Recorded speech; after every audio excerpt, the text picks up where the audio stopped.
All right. Good morning, everyone. Today we will continue from where we stopped yesterday, and then we'll start our conversation with PaloAlto architecture and the initial configuration.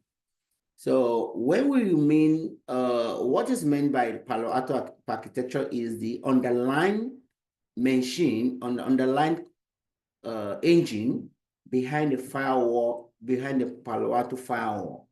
There are some components that enhance the firewall to be regarded or to be considered as next generation firewall.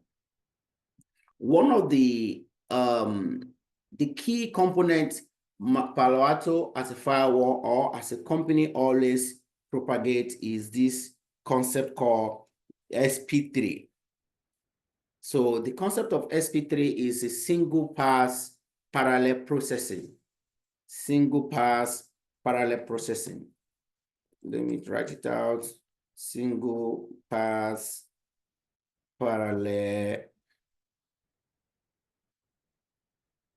processing.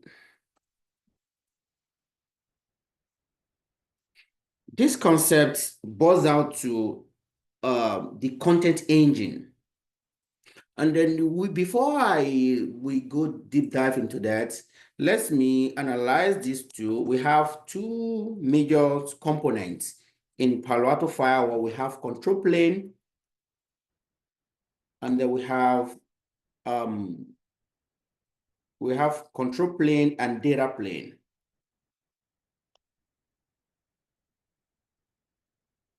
Control plane and data plane. So single parallel processing means that in the PaloAlto firewall, there is a content engine that handles every packet in a streamline base whenever the profile is attached to that particular traffic to scan it, and then on a stream base without delaying, without latency, they scan the packet on a streamline basis. And then it increases, it reduces latency, it reduces the latency. It has very high throughput in doing that. The best example we can use is on a TSA. If you're traveling, maybe you are going to airport. So the checking of content of every traffic at transversal firewall is done in a single parallel. There's an engine. Okay, I have this image to talk much about that. This is the engine inside the PaloAlto firewall. This is the engine. So if we look at this engine, and then we see that the software pass software, this is single pass software. So this concept I'm talking about is SP3. This is what depicts it. That is, anytime a content or a packet is traversing this firewall, we see this arrow, it depicts that there's a traffic passing the firewall.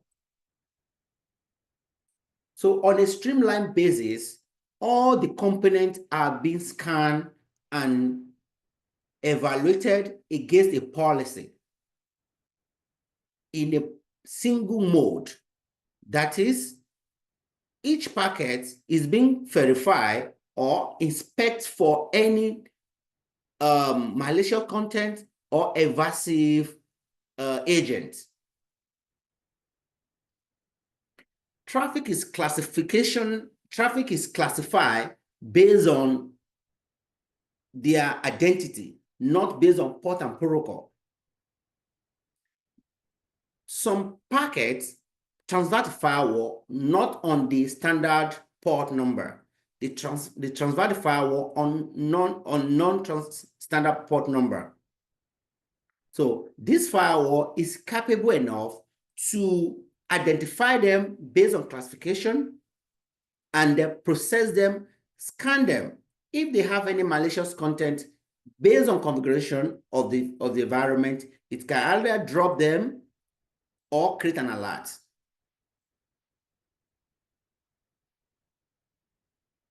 So the under engines that is working on that single pass parallel processing, there are 3. Before now, we said there were 3, but now they have added another one called device ID. So if you look at here, we see policy engine at the top. The policy engine, below it, we have app ID, user ID, content ID, and then currently we have device ID. All these features, they are the major components that PaloAlto markets with their products, because they are the major components that classify applications, users, content based on what they are, not based on port and protocols, or maybe they have some evasive component. But this ID, if it's enabled on code, if all these are enabled, they will be able to do that. They are not there by default. They are not there by default, but if you enable it, they will be able to do that. Let's start with the app ID.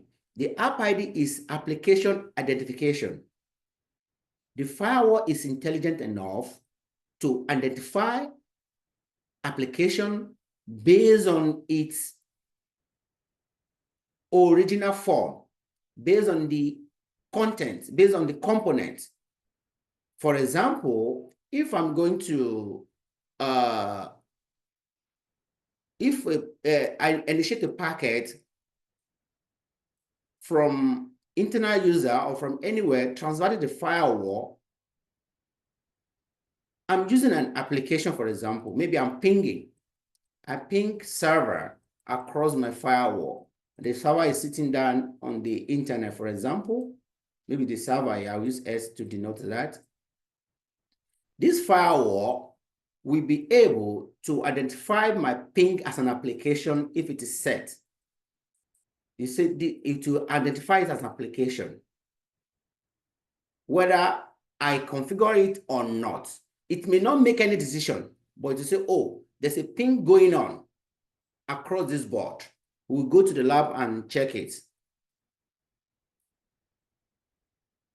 So the app ID, it is inbuilt capacity of the PaloAlto firewall to identify application either by using the policy, okay, let me use this another word. PaloAlto has database of all the application. They have a database for all the application. They have been classified. There are so many of them has been known to be malicious, and they have a rate of classification. So that database, that is why when we have a firewall like this and then we deploy in a production, when we are going to the initial configuration, we'll talk more about that. The license or our subscription will determine some of the features we can enjoy on this feature we are going to discuss as we move forward. But by default, all these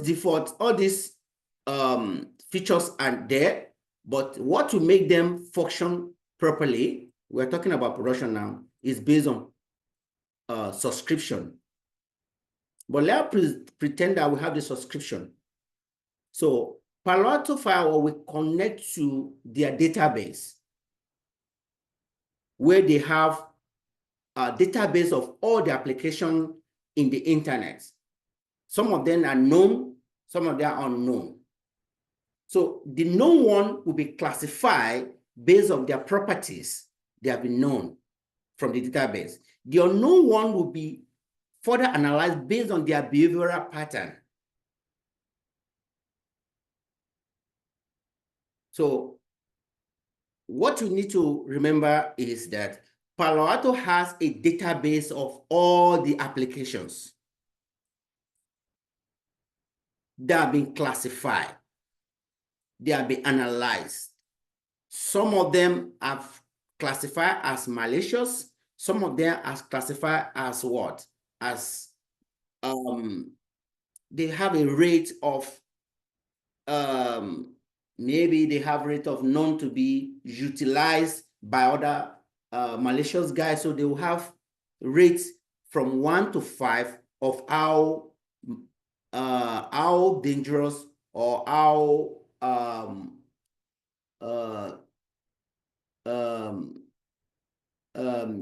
dangerous or how malicious they are to the network. So, for example, now if you use port 53, which is DNS, DNS can be tunneled by another application to traverse the firewall.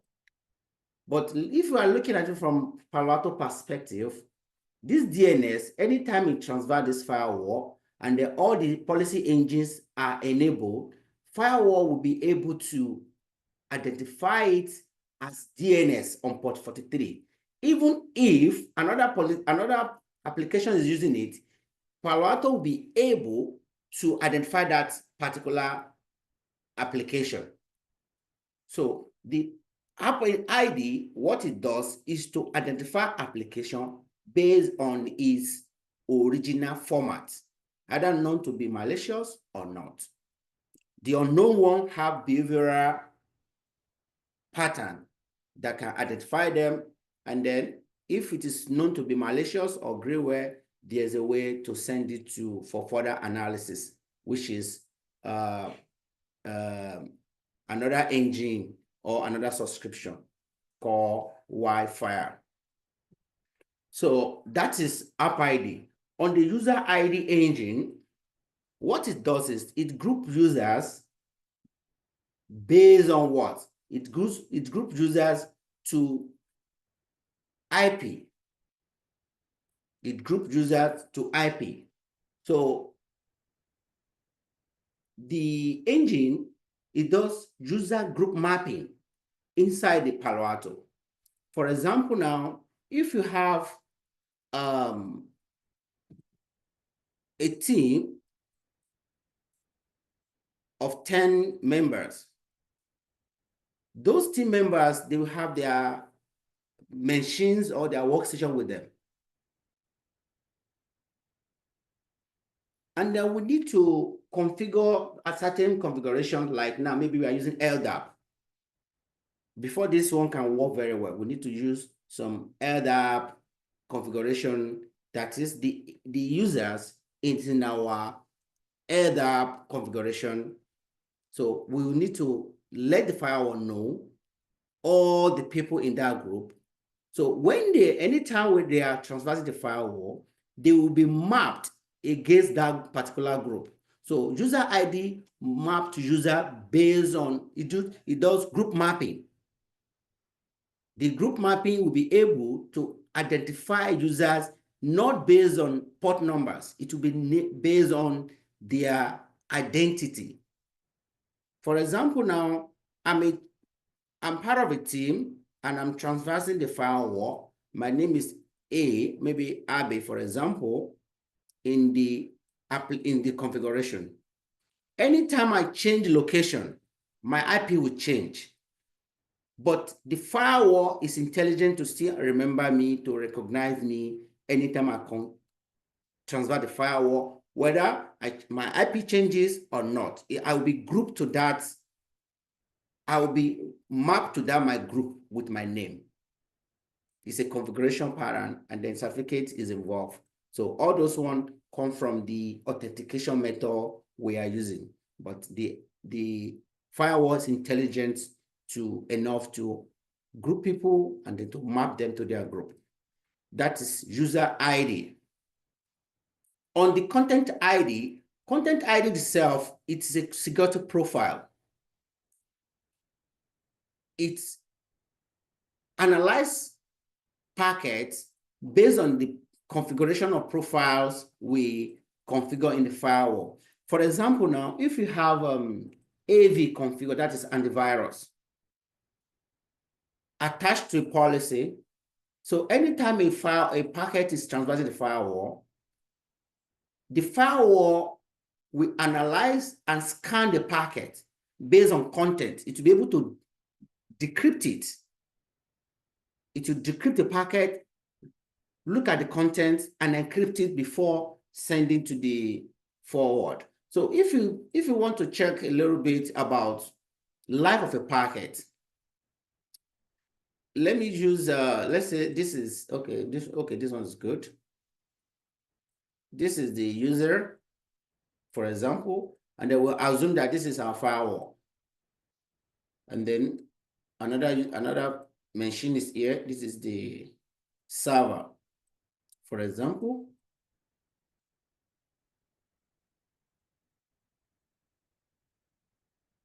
And then the firewall, the traffic is sending across this board in front of us. And then this machine is going to malicious sites to download. Maybe we're going to adult site, for example, or it's going to Facebook during the work hour. Facebook is not even malicious enough, but we can do under the content ID, we can still utilize it. We can use like URL filtering, we can use DLP, we can use anti-malware and all that. So when those profiles are configured and attached to policy, that is when this content ID will be able to decrypt the content and encrypt it before sending before forwarding the traffic to the destination. This is how it works. So when the traffic comes, it hits in the interface. This is what they call ingress. This is the interface where the packet comes in. From the ingress interface, there are some other stuff that will be considered before the packet will move forward. So maybe we'll use this method to talk about it quickly. This will become our egress. This is egress. This is ingress. We shouldn't just get, this is just in and out. If you can just remember that one in, this is out. Immediately the packet comes and hits the egress interface. There are some policy check that will happen at the interface level. So one of them is this. We have what they call 6 tuples. 6 tuples. It is not only peculiar to only PaloAlto, it is peculiar to every firewall we can imagine, but it is, we use it to talk about PaloAlto, but this thing is considered majorly in almost all the firewall, apart from the zone. So in PaloAlto, we are talking about these tuples. So when we're talking about 6 tuples, we talk about source IP. I'll be using this CRC, source IP. We'll talk about source zone. And then we'll talk about destination IP, DST IP, destination zone. And then we talk about ports. And then we look at the protocols.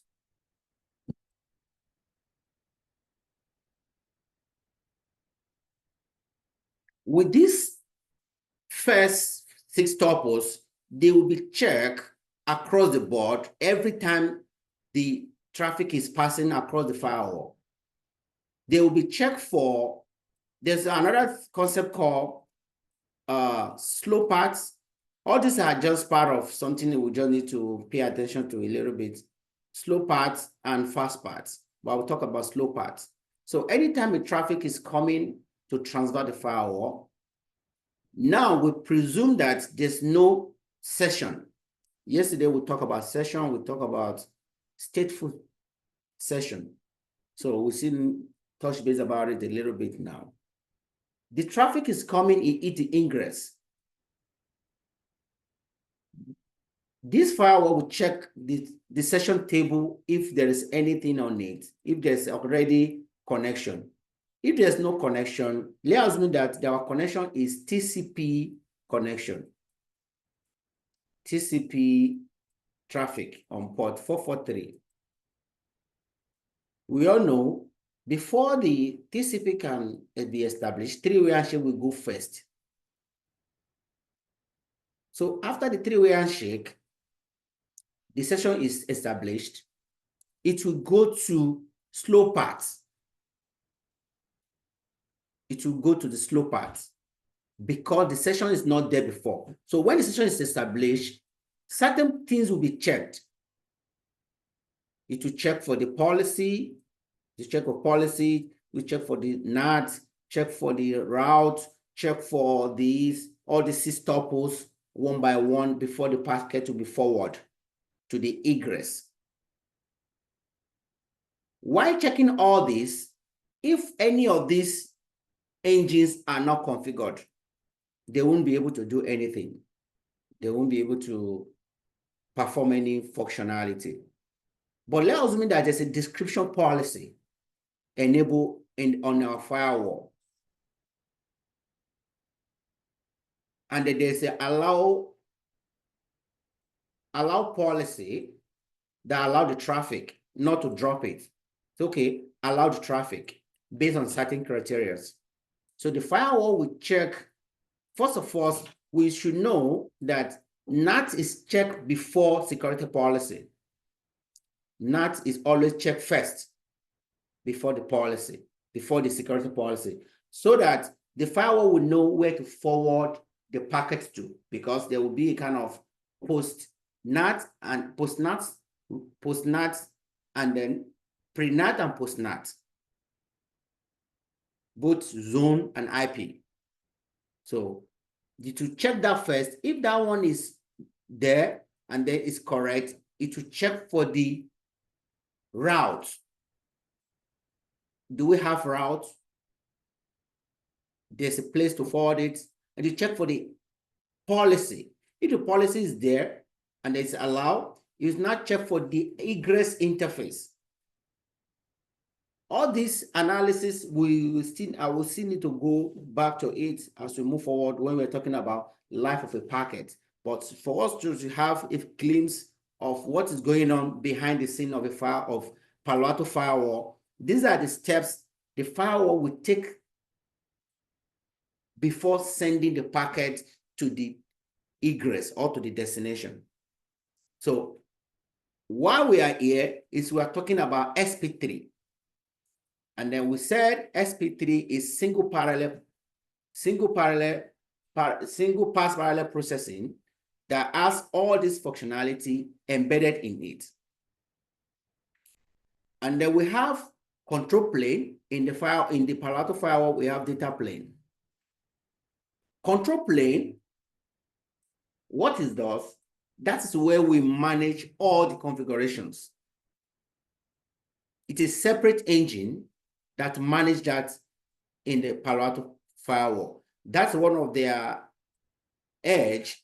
That is because they have separate engine doing control plane and a separate engine for data plane, it gives the firewall ability to handle packets separately, and then it increases the throughput, because there are some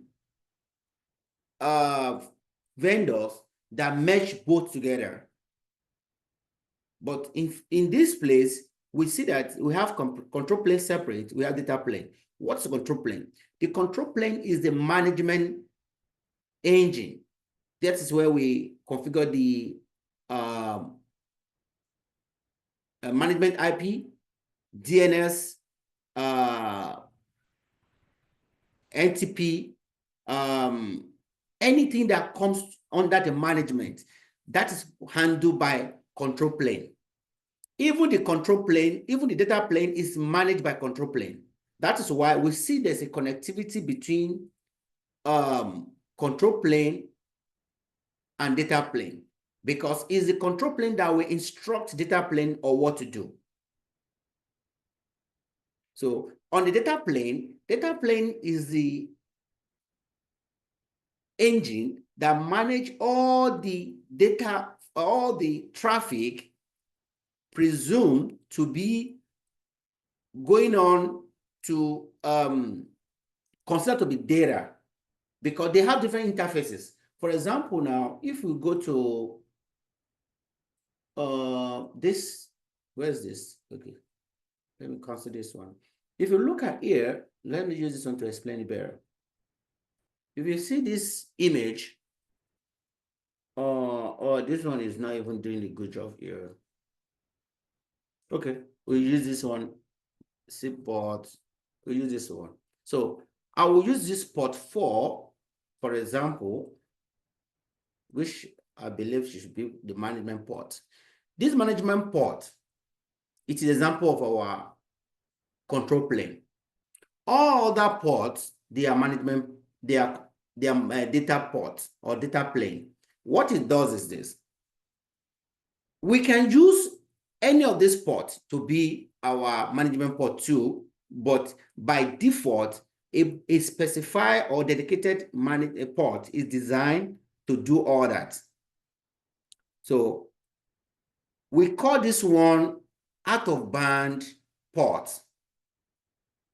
when we are using it to manage our control plane. It is out of band. Out of band means that there's a separate network apart from our regular data network. For example, if this port is my LAN and this is my internet, for example, this port is my data plane. That is all the traffic. This is where I can assign zone. This is where I can put policy to allow traffic to transfer the firewall. This is inland. This is inbound ports. So, like I said, inbound ports can be used for management, but it's not recommended. So anytime we are managing our management port from our local LAN to access our management port, it's called inbound port. But by default, it is out of band port dedicated for management. And then they have separate engine for that. And then most of the stuff we do in the management is configuration-wise, upgrading, updates, DNS, NTP, SNMP, all those management protocols, they are handled by management or control plane. So they did not interfere with control plane. One scenario we can quickly use to understand that is this. Sometimes we can lose management plane. It has happened to me several times. We can lose management plane because they have separate engine. It will not interfere with our control plane. Maybe for some reason, I lost control. I lost management control. The users inside the network, they will not know that anything happened to me because it is not attached to the control plane, to manage the data plane. Data plane will still be going on, but my data control plane, maybe my management interface, I lost control, I lost connectivity to it for some reasons. For example, now, maybe my IP they remove my IP from trusted host. I will not be able to access interface of the firewall remotely anymore.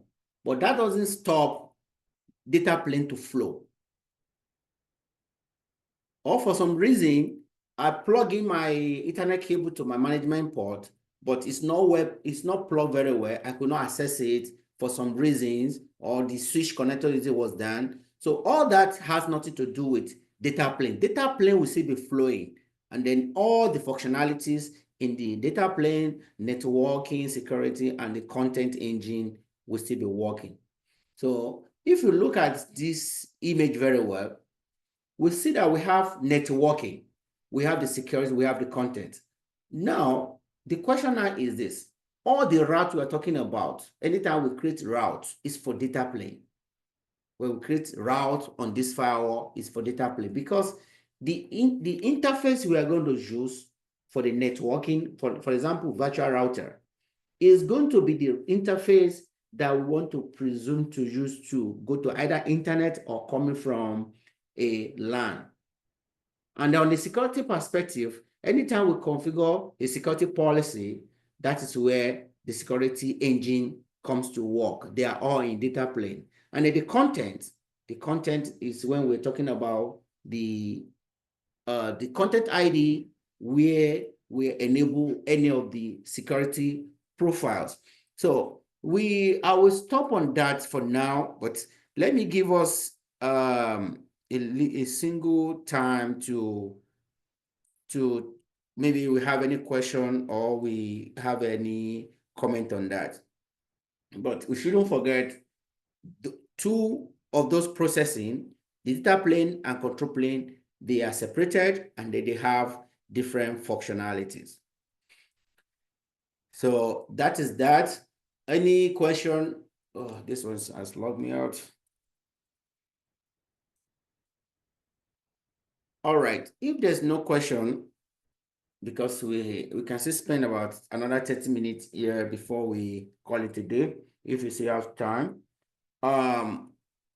Let's look at how we can unbox a brand new firewall. How we can unbox a brand new firewall. Let's assume that we have a project and then we are tasked to unbox a brand new firewall. What are the steps we need to follow? What are the documentations we need to take note of? First of all, most of the environments, they are existing environments. They are existing environments, but there may be a need for a brand new location to spin up a firewall or to do a firewall refresh. If a business is growing, there may be a need for a branch. So let's assume there's a branch they want to open up, and then there's a need for firewall to be installed in the network. And then maybe the company, they are PaloAlto shop, they recommend to use PaloAlto to secure the branch. So what are the considerations? What are the steps we need to put in place? First of all, we need to make sure that we know the size of the network. The size of the network means how many users will be there. Do we need anything like ATM machine? We have anything like printer that can be accessible online. All those things need to be factored in. When those are factored in, and then we conclude on the brand or the model of the firewall we want to go in with. Once the firewall is given to us, for example, the first step is to power on the firewall. We are talking about hardware now. The first step is to power on the firewall. When we power on the firewall, it will boot. Hardware takes time to boot. It takes time. It takes approximately like 10 to 15 minutes to boot. Unlike VM that we can spin up under 1 to 2 minutes is already up. Hardware takes approximately 10 to 15 minutes to boot before we can access it. And then once we access it, we plug in our console cable to check the IP. But by default, most of the PaloAlto firewalls come with 192.168.1.1 if they have not changed it. But this is their default IP address that we can use to access the GUI by default. And then the user's credential that comes with the PaloAlto firewall by default is admin. Admin as the username and the admin as the password. It will be lowercase. So after getting all this, and then we assume that we are now in the browser. So let's go to this one we already spun up yesterday. What's the IP address self? 10.0.0.117. Okay. Okay. Admin and then password at 1, 2, 3. So, like I said, we are going to wipe this one. We do the initial configuration on this step by step before we can access this interface. But I don't want to do that now, just to show some of the steps we need to do to unbox it. So this is the dashboard. So the first step is to go to this device when we are unboxing a new firewall to production environment. We go to the device. And then sometimes this device may not be managed on a standalone level. It may be managed by a panorama. PaloAlto recommends that if you have like 5 to 6 firewalls, they recommend to use panorama to manage it.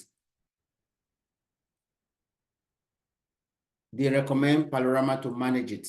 Panorama is the manager of the PaloAlto firewall devices. It is the management server. That is what it does. It helps us to have consistency in policy and configuration. It is a single pane of glass to access our devices we have. If you have like 6 devices, instead of me to log into each of them individually, once I log into one panorama, I can access each of them collectively. So having said that, so let us mean that this one now we are managing it we're deploying it for the first time, and it's a standalone. So once we reach this device dashboard, we go to the from the dashboard, we go to the device tab. So when we find ourselves in device tab, we scroll down. All these tabs, we will come to them one by one as we move forward. But right now, where we need to come is to come to this bottom side where there's a license. We click on the license tab. There's so many ways, you see, there's so many ways we can do things, but the best way, number one, if you look at here, they say we can retrieve this license key from the license server. We can use the authorization code. Before all this, because like I said, it's an existing environment. We have an account. Yesterday, we talked about CSP account, customer support portal. We have an account with this portal. This firewall, we have its own. Let me go to dashboard. Suppose we have a license, there will be a serial number here. There will be a serial number. One of the ways to know that firewall has a license is that there will be serial number here. This serial number will be copied and then we need an account in CSP that will give us room to add our firewall to.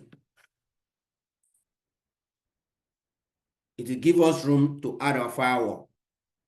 So once we have the firewall in the customer portal account, there's a form we need to fill. We put our name, put this, all those formats. Two ways we can download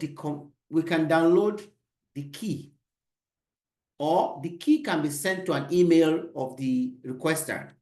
Let's assume I'm the one doing this, and I put my email there. A key will be sent to me. That is one format. Another format, if a key is sent to me, I can put the key here manually. I can put the key here manually. But let's assume that I want to get it automatically from the server. What will I need to do? Number one, I will make sure that this, my device, can talk to PaloAlto server. There's a way we can do that. We can go to troubleshooting tab.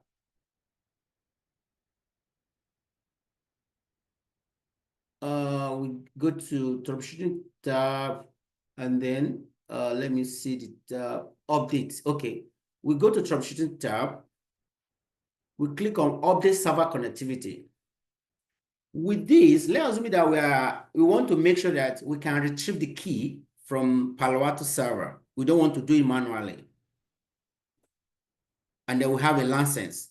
We have set up everything. We have activated our authorization code, but we want to check the connectivity.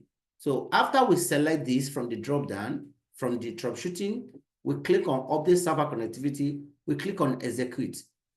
So if this service, our device can talk to PaloAlto server, we don't need to do it manually. But there are some deployment that we call air gap. That is, the device doesn't connect to the internet. So we can do that one manually. We download the authorization code or we upload it to this device. But if you look at here now, we see the test result. You say update server is connected. That is, we can talk to PaloAlto server. With that, let's assume that this my device has a license and it's registered with Palo. Once I come to license place, I click on retrieve license key from the server. Once I click it, it will automatically install it here.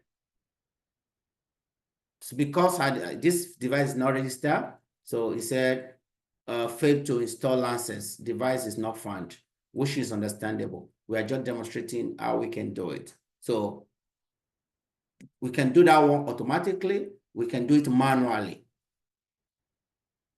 And then some occasions, we may decide to increase the capacity of our firewall. Maybe initially we start with 50 series. And then as time goes by, we need like 100. We can decide to upgrade it here, or upgrade the VM capacity. So all those ones can be done here. So we just need to look at here now. Immediately I click that, it asks me to put the authorization code or the license key. All those ones can be done around here. So that is that. After the license is installed, the next step we need to check is to come to our dynamic update. And I said I'm going to use the one I have on a file with license, but did not spare it on. Maybe next week we spare it on. It's no problem. So we come to dynamic updates. We check now. Or if you do check now, nothing's going to happen here because it doesn't have anything. So we come to this. All this, if it is a licensed, there will be population of so many devices here, and some of the features we can download and then we can keep them up to date. This is how it works. It's from the bottom to up. The latest one will be at the bottom. The older one will be at the top. So every release will be at the later release will be at the bottom, while the older one will be up. So it's from the top, it's from the bottom up. So anytime we want to update it to the latest one, we'll look at the one at the bottom. So when we make sure that the firewall is up to date, it's up and running, and then we go to setup. On the setup side, what we need to know there is we have management, we have operation, we have services, all these things are here. But mind us, the only thing that is happening in device tab is the management of the device itself. Is the management of the device itself. Everything we are doing on device tab is the management of the device itself. It doesn't relate to data control plane, data plane. It's basically everything on control plane. So that one's been noted. So we go to management. We see all this management. If you want to manage it with Panorama, this is where we come. So all this one, and then this is the general setting. From here, we can change the name. We can put the login banner. If you just want to replay that, we just click on this gear icon. We can change this name to anything we like. Maybe we just change it to lab, or we change headquarter firewall, and then login banner. Login banner, authorized users only. Authorized users only. Most of the one in the production, they only have something like this, just to scare some unauthorized users away. So with that, some people will just get scared, and then they know that if anybody who is not authorized tamper the system, the law will come for him or her. So click OK. And then we set something that before any changes we make in PaloAlto firewall, we must make a commit.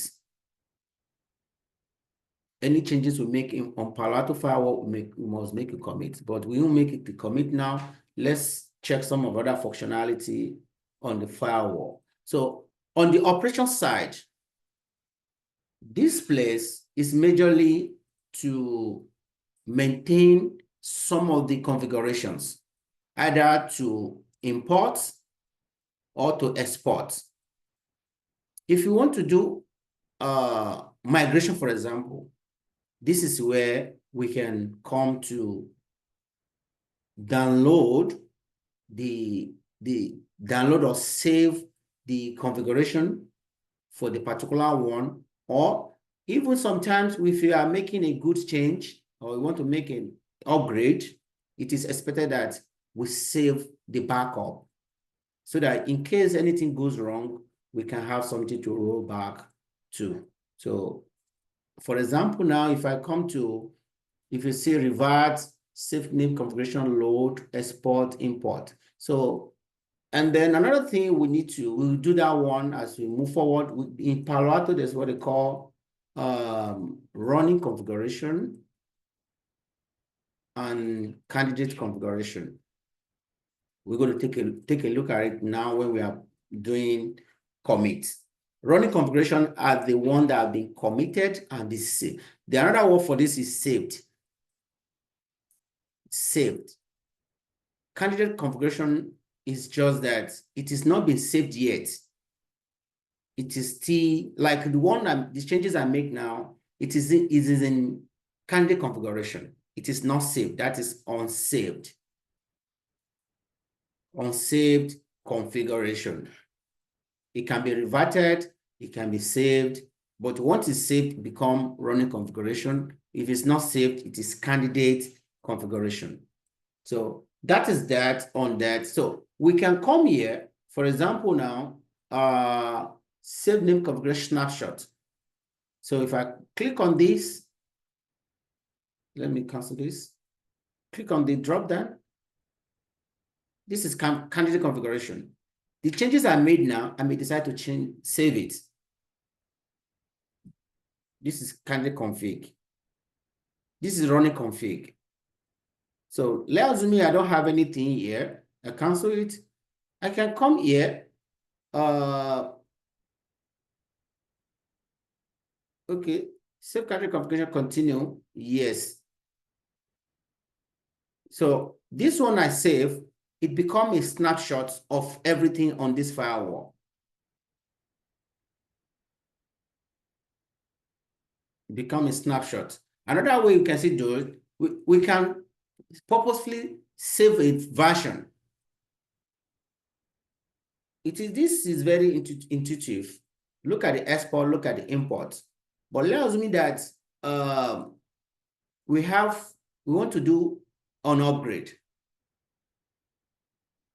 And then we want to take a backup of the snapshot.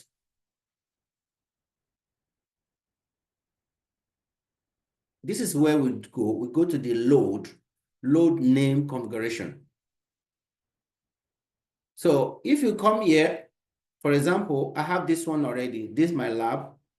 I click on it. I click OK. Every other changes will be wiped out if I do commit. But most of this will not be done in production. We have some. It is very rare occasion. Very, very rare occasion will come this zone. But if we need to do it, we can come here if you have the access, come here, and then if you have anything to import or to export, this is where we come. So services, there's a lot of stuff to discuss as we move forward. We'll be touching base about them. This is the management plane we connected with. Quickly, this is the management interface. That's where we access the GUI. And then we see that there's a tab called permitted IP. In the other firewalls, like FortiGate, this place is called local in policy. Any IP I allow here will be authorized to access this GUI. Any IP I put here will be authorized to access this GUI from the services I checked here. If I uncheck any of the services, I may lose this connectivity. So all this, that's why I only encourage us to have our own lab. It's what we need to be playing around with. It's not about the interview perspective. It's about being comfortable doing it, because I've done a project that this is only what we did. What we did was we have about 3 of us doing only this one. The project, the company was sold or acquired by another company. So we were tasked to remove all the permitted IPs they have before. So we are removing the permitted IPs, and then we were deleting the administrator's accessibility. So, okay, we'll be going all this one by one as we move forward. Another place we need to quickly touch base is administrators. It's as simple as it is. It's very key to know that administrator has different roles. We have super user, we have device administrator, and then we have authentication profile. All this one, we will touch base on them as we move forward. So let's stop it for here today. Okay, let's stop here. Okay, before we stop, let me commit the changes I made. So let me click here. So on the clicking here, we see that we have change previews, preview changes. If I click on preview changes, for example,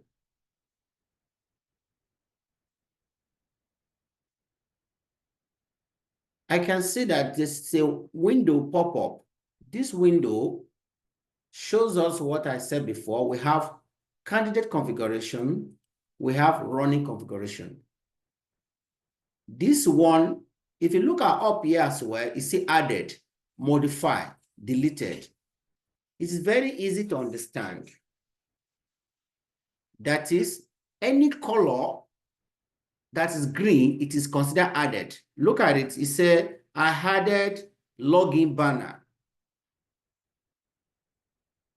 Any color showing this light orange, it says, I did what? I modified the name. I did not do anything more than that.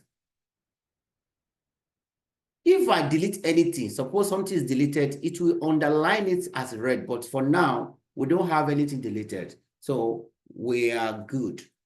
Why this is important is, suppose what I did is not what I expected, or there's a mistake, I can revert my policy. So in production, it is expected that before we push policy or commit it, it is always good to validate it. But that's production, but we are in our lab, so I'll just go to commit. So once you commit, the changes will take place, and then we'll test if it is major change, or if it is route, or is a ticket. So that is that for now. Any question based on what we have said, or any comments? So that's where we're going to stop it today, so that we not make it too long and all that.